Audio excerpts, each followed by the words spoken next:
Hello, welcome to Shamanism, Metaphysics, and Grace. I'm Lauren Hubele here with Jyoti Wind, astrologer. Hello, Jyoti.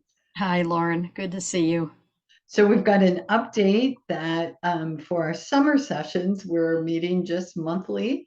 So it sounds like you're going to cover a few topics today. Yes, four main ones. Okay, let's get started. Okay, so the first one I want to look at is the fact that Pluto had entered Aquarius and just 0 degrees entered into Aquarius. We've talked about it a lot between February and June, March and June, and so this past Monday, June 12th, Pluto began its retrograde back into Capricorn. And it'll be in Capricorn, tying up some loose ends until January of 24. So this week, right now, until January of 24, Pluto has retrograded back into Capricorn. We're going to be looking at politics. We're going to be looking at what still about the political scene, the old way of doing things, the old way of looking at things. We're going to be, like kind of rehashing, revisiting, hopefully transforming all of that. So, Jyoti, is this old ways coming from Capricorn or Yes, okay? yes. And the fact that Pluto has been in Capricorn for many years, like Mhm. 12, 13 years. And so all this that Pluto went through while it was going through Capricorn, we've been given opportunities to transform, but maybe there's some other things that Pluto wants us to remember, wants to remind us of what has yet not been finished up. Okay. So if I remember from our other talks, Capricorn and Pluto coming in is really looking at things that we believe are established in us or established ways of thinking or doing things.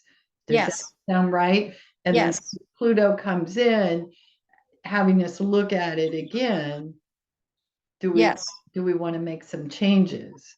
Well, it started, I'm just looking back here. It started in January of '08, and we know 2008 was the recession. Okay. Right. And that was Pluto's gift for us to rethink, relook at things. And then it just went on from there. And Capricorn is very traditional. Capricorn is very stately, very reserved, very much business as usual, no waves, no change. Just if it works, keep it going. Right. Sort And of and like the old term we use for conservative, right? yes, yes, exactly, exactly. And so Pluto's been trying to make inroads for us to see the fallacy of all of that, to see what isn't working with that kind of a system, politically or otherwise, or business and corporate structures and all of that. And so this March to June, where Pluto stepped a toe into Aquarius, which is going to be for the following 20 years once it's in there, next year. And so it's showing us where change is imminent and absolutely necessary. So in this, I mean, relatively short, well, no, it's not relatively short. We're going to be there till January, so we've got several months. This is actually an extended period of showing us things. So should we be seeing like polarities between old and new? Absolutely. Between the innovative and the traditional, between what we got glimpses of that could work and what we know doesn't work. Right. And so, I've used that reference point of, you're standing in a doorway and there's this whole new dispensation out in front of you, and all your baggage is in the room behind you, and none of it will fit through the doorway with you. And so we've stepped back into the room to look at what all that baggage is that can't go with us into this new dispensation. And so we're unpacking. You could say that this week until January, we're in the place or a mode of unpacking what doesn't work, what we know doesn't work, but we're in ruts and we're in habits and we're in, well, this is familiar, let me just stay with this, you know what I mean? And it really doesn't serve. Yeah. So it doesn't have to be a lightning bolt. It could be something that we've just been humming along with. Yeah. And okay. Yeah. And we realize, yeah, I taking a second look at this after seeing other possibilities, maybe I don't want to stay with this. Maybe I want to look at things from a different perspective and let go of what I know isn't working. Mhm. Inside, outside, as they say, it's an inside job, but it bleeds out into how we all manifest life out here. Okay. Cool. Now, Okay, next up is the new moon. We have a new moon on Saturday, the 17th of June at 10:37 p.m. Mountain Daylight Time. And it's a new moon in Gemini. Sun and moon are the same degree. Juno is right next to it, and Juno is the asteroid of relationship. So the focus is really about communication, changeability, and relationships. wow. Okay.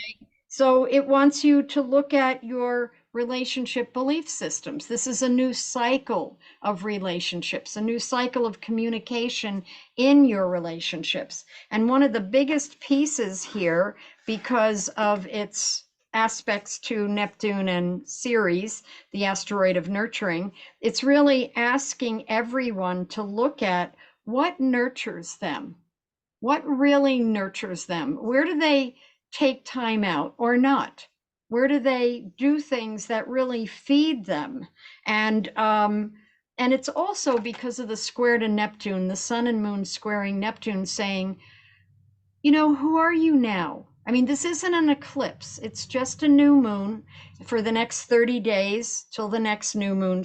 Sorry. Yes. Do I have this right? I thought this was, excuse me. Um, Excuse me.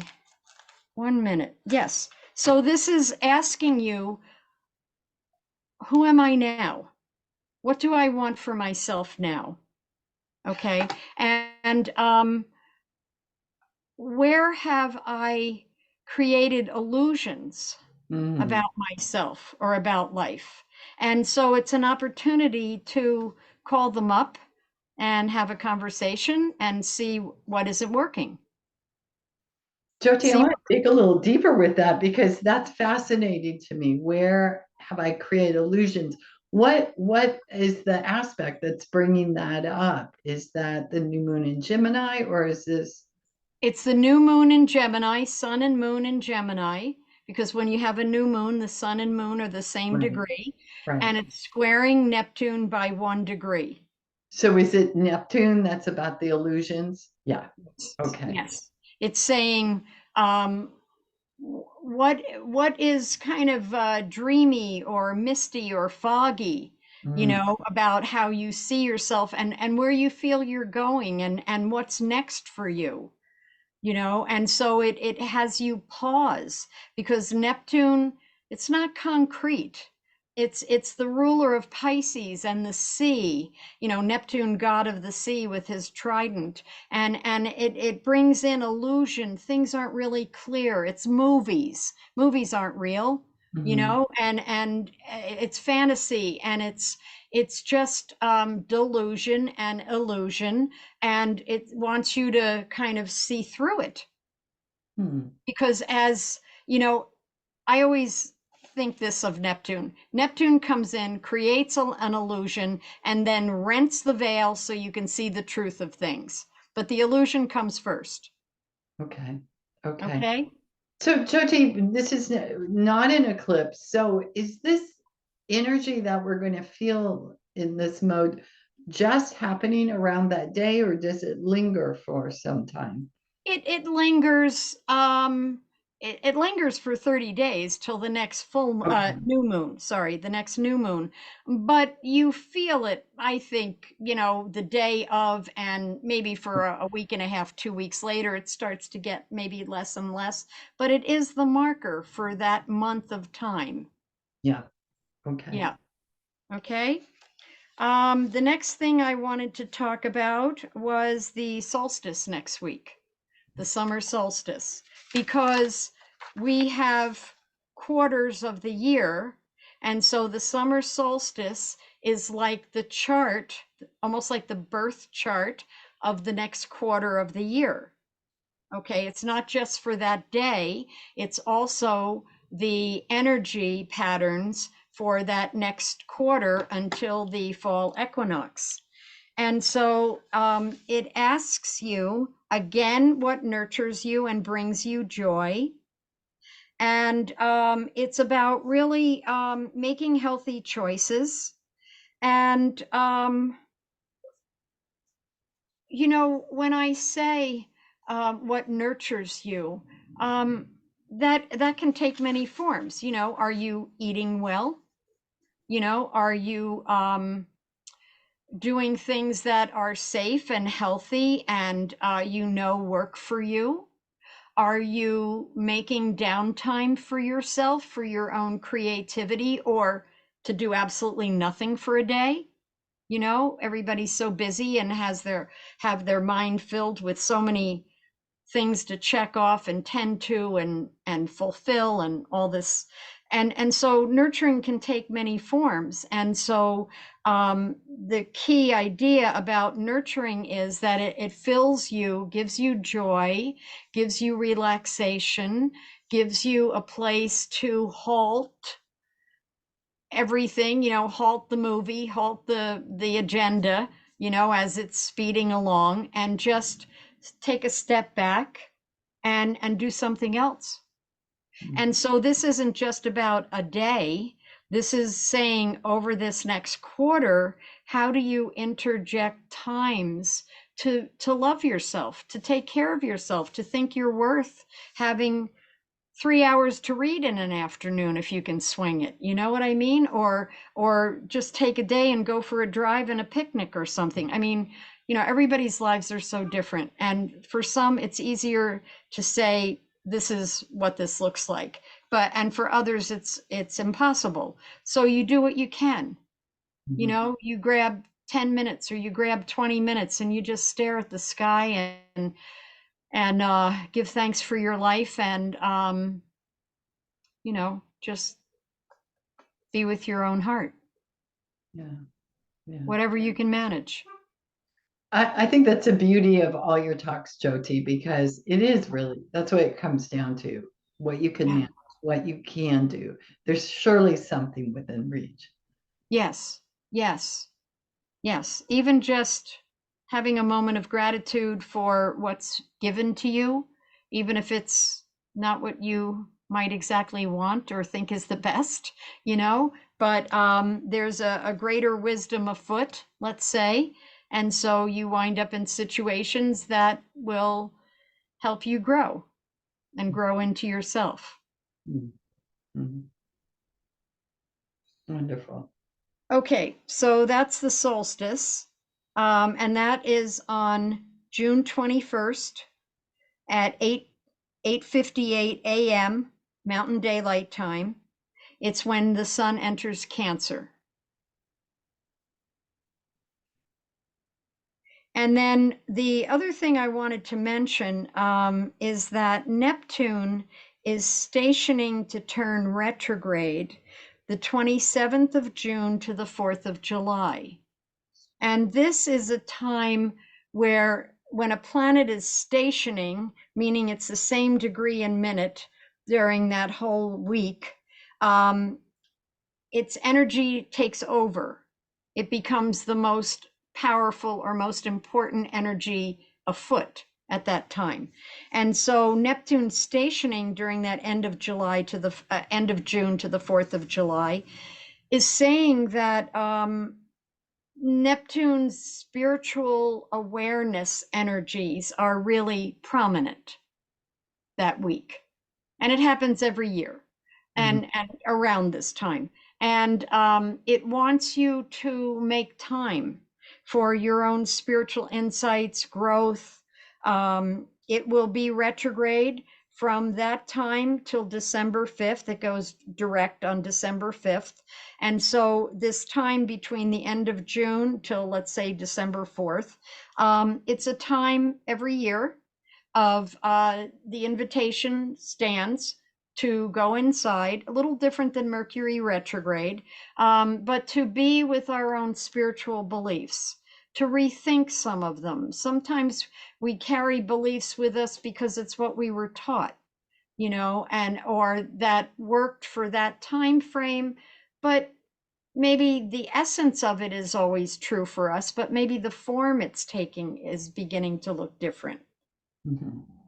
I mean, like in my own life, I was very much into Hinduism and East Indian forms with yoga and meditation and the Gospel of Sri Ramakrishna. That was me.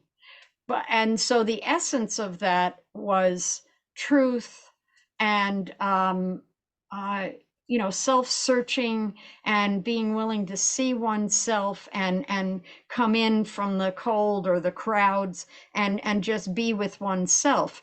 It morphed into paganism, Sufism, other places I stepped into, but the core of all of it was just a search for self. Sure. So it can change forms. Doesn't always look the same, but the search for self is usually what's driving all of it. And Mm. so here with Neptune retrograde, um, it might be time to upgrade spiritually, bring in a spiritual practice or more of an awareness of, what we're all doing here on the planet at this time, or what it's time for from a spiritual or metaphysical point of view. I love that idea of an upgrade because that can look so different for every individual. Absolutely. Absolutely. Mhm. Yes. Yeah, maybe it's just reading a book about a new spiritual topic. Absolutely can be. Yes. Yes. Or it could be, researching something that you've always been curious about. It could be even bringing an old tradition from your family, your lineage, or your spiritual beliefs from your earlier part of your life, this life, and bringing it into your day-to-day life and having it be a ritual, and maybe the form it has is a little different, but it still speaks to you. It's still part of you. Nice, nice, nice. Yeah, but it's a real time of rethinking what your spiritual path is and looks like. Jyoti, that doesn't seem so unlike the overarching theme of this entire 4 week period we're talking about, 4 or 6 week period. Actually, it goes on much longer than that, but until we meet and speak again, it sounds like a lot of rethinking. Yes, it really is a time because Pluto will be retrograde, is retrograde. Neptune is going to turn retrograde. Um, I think, no, the planet Uranus is direct. And we'll probably have a Mercury retrograde in there somewhere. So the outer planets, they're called the transcendental planets because they are more universal issues. They're kind of pulling us in a little bit, just to ponder the unponderable, you could Hmm. say. Ponder the really bigger issues in a way, and yet they're very personal about personal transformation and personal belief systems. Wow, that's a heaping dose of wisdom there and a lot to look forward to. Yes, yes, yes. And it might have people kind of mulling things around, Yeah. you know. So when that happens to me, I think the things to note is that's a time to be a little more gentle with myself. Oh, yeah. And also I think in our relationships to realize we're not the only one mulling things over. Our Right. partners or children or family members are doing the same thing. Yes. Or, it's like you never know what somebody's dealing with, even out on the street, Yeah. in the day to day, shopping, driving, whatever. We have our own ideas of how things should be, but we never maybe stop and think what somebody else might be dealing with that makes that situation the way it is, that we could be impatient about, or we could be upset about, or we could scratch our head wondering, how people are thinking and why would they do that? And we just don't know. So coming from a place of um, acceptance, patience, maybe a little more patience, maybe just a little bit more patience, could really go a long way. Yeah, beautiful. Any other advice for folks? Um, just enjoy the summer. Yeah, great. Jyoti, I hope you enjoy the summer as well. Thank you. You too, Lauren.